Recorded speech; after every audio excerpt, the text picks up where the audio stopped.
गिरिराज जी के बारे में जो आप लोग पूछते हैं, आज तक बता दीजिए जितने दिन से वो राजनीति में हैं, एक भी काम का बात उन्होंने किया हो, या कभी भी बिहार के अंदर में कोई शिलान्यास, उद्घाटन या कोई काम करने के सिलसिले में उन्होंने कोई जवाब दिया हो। उनका तो काम ही है इतना फालतू काम को बोलना, फालतू बात बोलना, काम धंधा तो कुछ है नहीं। ऐसे ही जगह बदल बदल के चुनाव लड़ते हैं, कभी मुख्यमंत्री जी के नाम पर जीत जाते हैं, कभी धर्म के नाम पर जीत जाते हैं, कोई काम तो कभी करते नहीं है। इसलिए उनका काम के बारे में तो माननीय मुख्यमंत्री पर आज तक कोई उंगली ही नहीं उठाया, और वो गठबंधन में रहते हुए, साथ में रहते हुए उनको काम नहीं दिखाई दे रहा है। जनता को काम दिखाई दे रहा है, इस प्रदेश के बाहर के लोगों को काम दिखाई दे रहा है, और जो दिन रात साथ में रह रहे हैं उनको काम ही नहीं दिखाई दे रहा है। अब वो इस बात को बताना चाहिए कि उनका निजी काम नहीं हो रहा है कि आम लोगों का काम नहीं हो रहा है। नीतीश कुमार दलित विरोधी है, जीतन राम मांझी का कहना है। नीतीश जी अगर दलित विरोधी होते तो 17-18 साल से वो सत्ता में है, आज तक कोई दलित पर उंगली उठाया है या उन पर कोई हमला करने का हिम्मत भी कर पाया? एक भी मामला बता दीजिए जो दलित विरोधी काम हुआ हो। उनको आरक्षण दिया गया है, न्यायिक सेवा में पहली बार माननीय मुख्यमंत्री जी ने आरक्षण देने का काम किया है, चाहे वो SC ST हो या अति पिछड़ा हो। इनसे ज़्यादा काम कोई अति पिछड़ा के लिए और दलित के लिए नहीं किया है। आज 5-5 मंत्री हैं हम लोग के सरकार में, ऐसे ही थोड़े।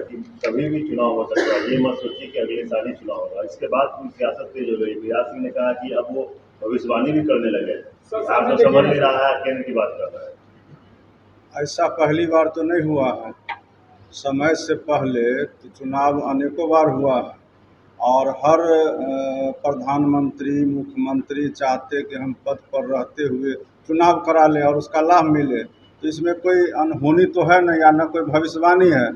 गिरिराज जी के बारे में जो आप लोग पूछते हैं, आज तक बता दीजिए जितने दिन से वो राजनीति में हैं, एक भी काम का बात उन्होंने किया हो, या कभी भी बिहार के अंदर में कोई शिलान्यास, उद्घाटन या कोई काम करने के सिलसिले में उन्होंने कोई जवाब दिया हो।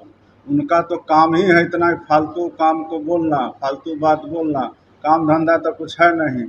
ऐसे ही जगह बदल बदल के चुनाव लड़ते हैं, कभी मुख्यमंत्री जी के नाम पर जीत जाते हैं, कभी धर्म के नाम पर जीत जाते हैं, कोई काम तो कभी करते नहीं है। इसलिए जदयू तैयार है लोकसभा चुनाव के लिए? आप लोग तैयार हैं? हम लोग तो सब दिन से तैयार हैं, जिसको फरियाना है आवे, फरियाने के लिए हम लोग तैयार हैं। इसमें क्या दिक्कत है, हम लोग तो तैयार हैं। आपको लगता है कि धर्म के नाम पर भी चुनाव जीते जाते हैं? नहीं, ये लोग धर्म के नाम पर ही चुनाव लड़ते हैं, जीतेंगे कि नहीं जीतेंगे तो जनता तय करेंगे, और जनता पहले से यहाँ तैयार है। आने दीजिए, उसके बाद हम लोग बताएंगे।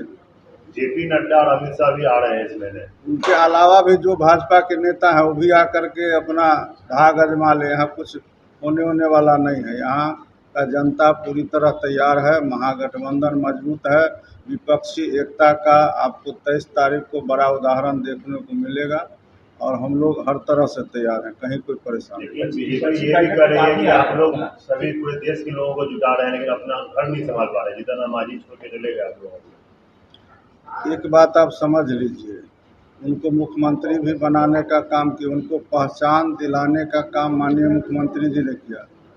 और राजनीति में कुछ बात महत्वपूर्ण होता है, वो जाने के लिए या कोई भी आदमी जाने के लिए कहीं भी स्वतंत्र है, लेकिन वो जा किस दिशा में रहे हैं और वो किस विचारधारा को मानते हैं, और वो जिस बिरादरी से आते हैं, उनके लोग किस समाज के हैं, किस मान्यता के, यह भी देखना होगा। और जिस तरफ आप इशारा कर रहे हैं कि वो जा रहे हैं, उस तरफ अगर वो जाते हैं तो उनके एक भी लोग इस बात को पसंद नहीं करेंगे। सारे के सारे लोग महागठबंधन के पक्षधर हैं और सब उसी के साथ रहें। लेकिन वो तो चुनाव आयोग का मामला है, आप तैयार हैं?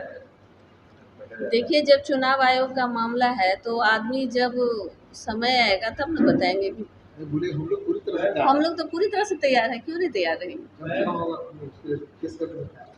आज सुबह मुख्यमंत्री की सुरक्षा में भारी चूक हुई है।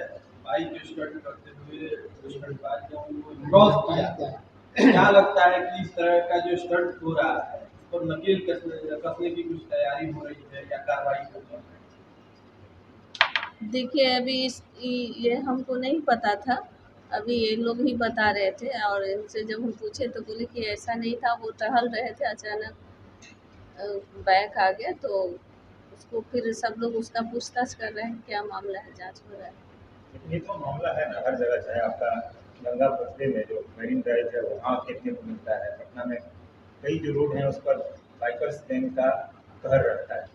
आप लोग इसके लिए क्या कुछ करें? परिवहन विभाग आपके पास है। देखिए इसके लिए हम लोग हमेशा उसको देखभाल करते हैं, जांच पड़ताल करते रहते हैं क्या मामला है, और सीसी कैमरा भी लगा हुआ है, तो उस तरह का जो मामला आता है तो उसका छानबीन किया जाता है और उस पर फिर जो प्रक्रिया होता है, जो कार्रवाई होता है, उसको कार्रवाई किया जाता है। कई लोग वीडियो बनाकर सोशल मीडिया पर भी अपलोड कर रहे हैं और उसमें देखा जा रहा है कि उनको देखकर बहुत सारे और युवा इसमें आ रहे हैं। तो ऐसे लोगों को चिन्हित करके क्या कार्रवाई करने की कुछ तैयारी कर रहे हैं आप? क्योंकि परिवहन मंत्रालय आप ही के पास है। देखिए सड़क चलने के लिए है, आम जनता की सुविधा के लिए बनाया जाता है, न कि वीडियो बनाने के लिए होता है। तो अगर इस तरह का हरकत आदमी बीच सड़क में उस तरह का करे तो उसके लिए कार्रवाई होगी। क्या इसके लिए हम अनुशंसा करेंगे कि जिसके पास लाइसेंस और इस तरह के हरकत करते हैं उनको उनका लाइसेंस रद्द किया जाए? देखिए अगर उस तरह के लोग पकड़े जाएंगे, सीसी कैमरा सब जगह लगा हुआ है, उस तरह की बात होगी, जो बीच रोड पे इस तरह का हरकत करेंगे और